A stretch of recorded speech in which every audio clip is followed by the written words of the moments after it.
देख रहे हैं हिंद केसरी न्यूज़ चैनल और हमारे साथ आशियाना बचाओ कमेटी के और सिविल सोसाइटी के कोऑर्डिनेटर राज सिंह दलाल जी मूलतः एक एक्टिविस्ट हैं।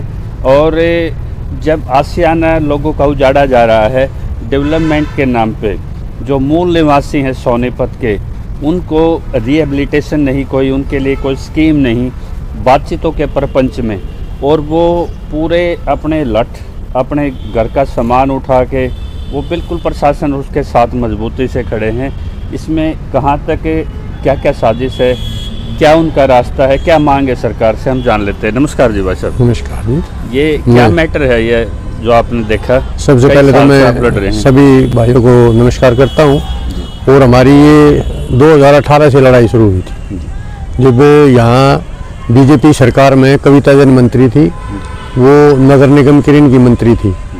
तो उस वक्त उन्होंने क्या किया, जो 50 से 60 साल से लोग जो इसके ड्रेन के किनारे पे बसे हुए लोग हैं, जिनके नगर निगम की तरफ से मकानों का नंबर भी दे रखा है, मीटर भी लगे हुए हैं, पानी का भी सिस्टम कनेक्शन है उनके पास, सारे सिस्टम है, उसके बावजूद हाउस टैक्स देते हैं, सारे काम देते हैं।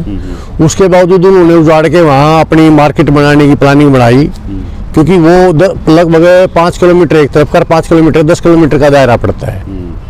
वहाँ पर दुकान बनती है, लगभग 3,333 दुकान बन सकती हैं जी। और उनकी कीमत में क्या था कि उन मंत्री महोदय का इरादा था कि यहाँ 350 करोड़ रुपए की कमाई हो सकती है 2 नंबर में। किस मंत्री की बात कर रहे हैं? ये कविता जैन बीजेपी की जो मंत्री थी, जो राजीव जैन की घराड़ी, राजस्व, हाँ, यहाँ के उद्योगपतियों से सीधा भाजपा मुख्यालय पे पहुँचाते थे। हाँ, उसमें फिर उन्होंने क्या किया, उस वक्त हमने उनको फिर आमने सामना हुआ हमारा, उनको कहा भी और समझाया भी, भाई ऐसा है।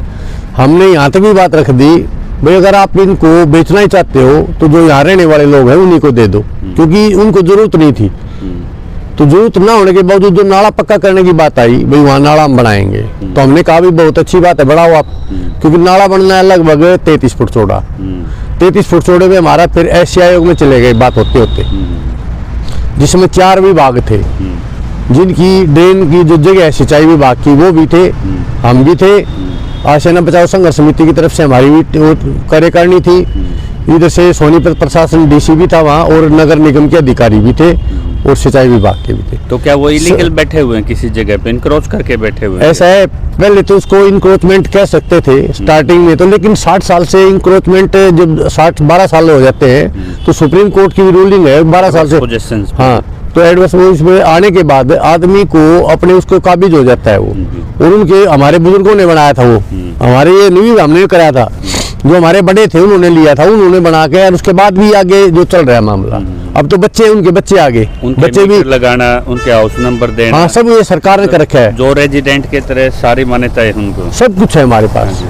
उसके बावजूद भी फिर उन्होंने क्या किया, वहाँ एशिया आयोग में स्टे दे दिया, भाई इतने इस दायरे में जो लोग रह रहे हैं इनके किसी भी मकान को तोड़ा नहीं जाएगा। और हमारा समझौता हो गया, भाई हम तो उनको 50 फुट दे थे, एशिया ने कहा वो 80 फुट मांगने थे, हमारा 70 फुट का समझौता हो गया। क्या आप पक्का भी कीजिए, डेवलप भी कीजिए, हम इसमें बाधा नहीं? हाँ, बाधा नहीं करेंगे, जितना हम कोऑपरेट कर सकते उतना कोऑपरेट कर रहे हैं, करेंगे, पहले भी करते रहेंगे, अभी भी कर रहे हैं, आगे भी करते रहेंगे। लेकिन उन्होंने क्या सियासत चली, यहाँ आके लोकल कोर्ट में डीसी साहब के यहाँ वो को केस डाल दिया जमीन का, उसमें खारिज करने के लिए पीपी एक्ट में केस डाल दिया। और उसमें क्या किया उन्होंने, सीएम ने दबाव डाला डीसी के ऊपर, और 1 महीने में 16 तारीख दे के, और उस केस को एक तरफा हमारी सुनवाई नहीं करी, ना हमारे को बुलाया गया, एक तरफा डिसीजन दे दिया हमारे खिलाफ, उससे जमीन से हमें बेदखल कर दिया गया।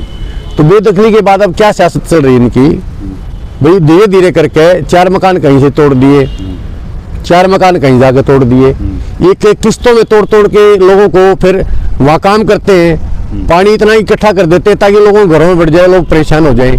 इस प्रकार से हल्के हल्के किसी चीज पे पानी की जो पीने की व्यवस्था थी, जो लाइन बिछी हुई थी, उनको इन्होंने पानी डाइवर्ट करने के नाम से वो तोड़ दिया, लाइसेंस क्रिएट कर रहे हैं नए तो वो तोड़ दिए, जिससे पानी की पीने की सुविधा खत्म। बाहर जो बने हुए थे इनके शौचालय बने हुए थे, वो हमने उसमें दायरे में आ रहे थे, वो तोड़वा दिए, लेकिन उन्होंने शौचालय का इंतजाम कुछ नहीं किया, क्योंकि हमारे को आश्वासन ये देते रहे भी हम करवाएंगे, लेकिन कराया कुछ नहीं हमारे। जबकि स्वच्छता अभियान के ये ब्रांड एम्बेसडर हैं। हाँ, तो उसके बावजूद भी कुछ नहीं, ये कहने की बातें हैं, भाई शौचालय खोले हुए, शौचालय नहीं जाना चाहिए, ये नहीं जाना चाहिए, ये कहने की बातें रहेगी, करते कुछ नहीं है। लेकिन उसके बावजूद भी फिर इस प्रकार के वो हथकंडे अडोप्ट कर करके ये लोगों को परेशान करके, ताकि ये लोग खाली करके चले जाएं। लेकिन ये इनको गलत फहमी, हम इसको खाली करने वाले नहीं हैं, हम इस पे बैठे रहेंगे, इन मकानों को हर हालत में बचा के रहेंगे, चाहे कोई कितनी ताकत लगा ले। रही हम डीसी के पास भी जाते हैं, डीसी हमारे से बात करके खुश नहीं, भाग जाता है। कमिश्नर बैठ के बातचीत नहीं करना चाहता, वो भी छिप जाता है। मैं दो चीज़ें जानना चाहता हूँ, ST/SC आयोग में प्रशासन ने क्या पक्ष रखा, उपायुक्त ने?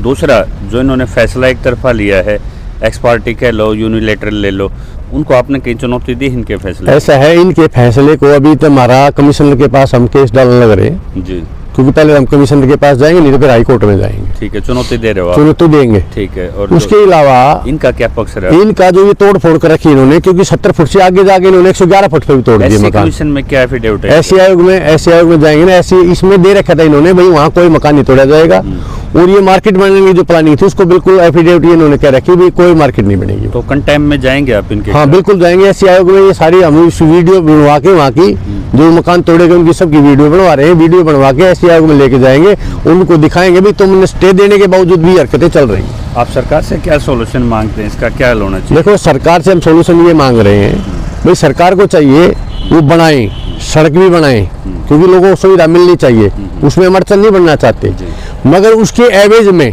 गरीब आदमियों को उजाड़ के वो पूंजीपतियों को बेचना चाहते हैं, वो गलत है। वो बेचना चाहते हैं, हम ले लेंगे उसको। प्राइम लोकेशन होने के नाते हाँ, वहाँ करोड़ों रुपए की पार्लियामेंटर हैं, मंत्री हैं, वो हिस्सेदारी डाल के डेवलप करना चाहते हैं। हाँ, यही खेल ये खेल रहे हैं। हाँ जी, हाँ जी। क्योंकि वहाँ जमीन की कीमत 2 लाख रुपए की जमीन की कीमत है। हाँ जी। तो इस वजह से उनको परेशानी हो रही है उस जमीन के ऊपर काबिज होने की। तो ये मामला, तो आपकी यही मांग रहेगी? हमारी मांग ये है, हम सरकार से मांग करते हैं, भाई जो वाजिब जायज पैसे हैं हम वो भी दे देंगे जो वहाँ रह रहे हैं, और इन लोगों को वहाँ रहने दिया जाए, डेवलपमेंट में शामिल किया जाए। हाँ, डेवलपमेंट शामिल करके उसमें हम उसमें सहयोग कर रहे हैं, सड़क बनवाने में भी सहयोग करेंगे, वो पक्का करने में भी सारा सहयोग कर रहे हैं, और करते रहेंगे उस बात के लिए, क्योंकि सबसे ज्यादा फायदा हमें है उसमें।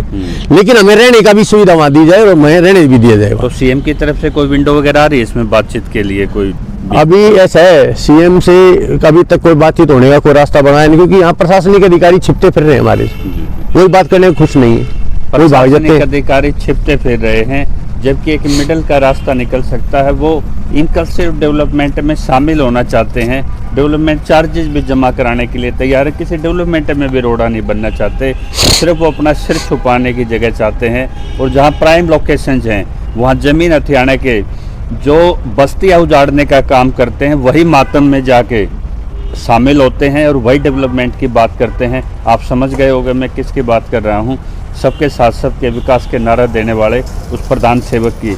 तो उसी की सत्ता में ये डबल इंजन सरकार में ये कारनामा हो रहा है। इसमें जो भी ओपिनियन सुझाव हों कमेंट्स में डालिए, आप ज़्यादा ज़्यादा लाइक शेयर एंड सब्सक्राइब कीजिए। जय किसान।